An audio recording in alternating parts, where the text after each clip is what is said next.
মির্জা আব্বাসের বেলুন ফুটো করে দিয়েছে সিনিয়র সাংবাদিক গৌতম ঘোষ।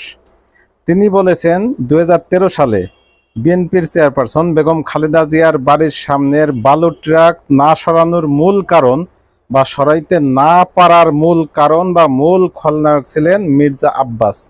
এই মির্জা আব্বাসের কারণেই সেদিন বালু ট্রাক সরেনি এবং এটার চাক্ষুষ সাক্ষী সাংবাদিক গৌতম ঘোষ। তিনি নিজে দাবি করেছেন যে আমি চাক্ষুষ সাক্ষী।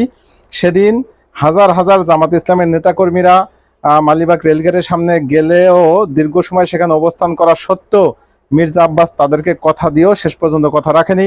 মির্জা আব্বাস বের হয়নি এবং মিছিলে সামিল হয়নি বা বালুর ট্রাক সরানোর কোনো উদ্যোগ গ্রহণ করেনি।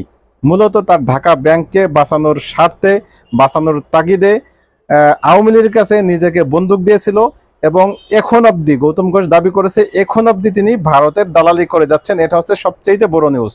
তার মানে মির্জা আব্বাসের থেকে এখন স্পষ্ট বক্তব্য আসা দরকার, সেদিন বালুর ট্রাক কেন সরেনি এবং এখনো তাকে যে ভারতের দালাল হিসেবে অভিহিত করা হয়েছে, কি কারণে, কেন তিনি ভারতের দালাল নয়, এই বিষয়টাও তাকে ব্যাখ্যা করতে হবে এবং তাকে স্পষ্ট করতে হবে দলের ভিতরে তিনি যে ভাবমূর্তি নষ্ট করেছেন, তিনি যে দলের ভিতরে থেকে দলের ক্ষতি করেছেন, তার বিরুদ্ধে যে অভিযোগ উঠেছে, এই অভিযোগের সুস্পষ্ট বক্তব্য মির্জা আব্বাস সাহেব থেকে আমরা চাই।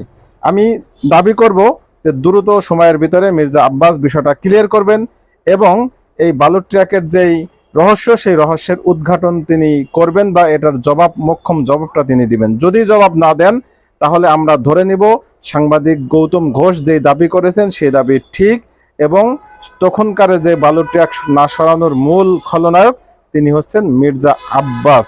অতএব বিএনপি এখনো সতর্ক হওয়া দরকার।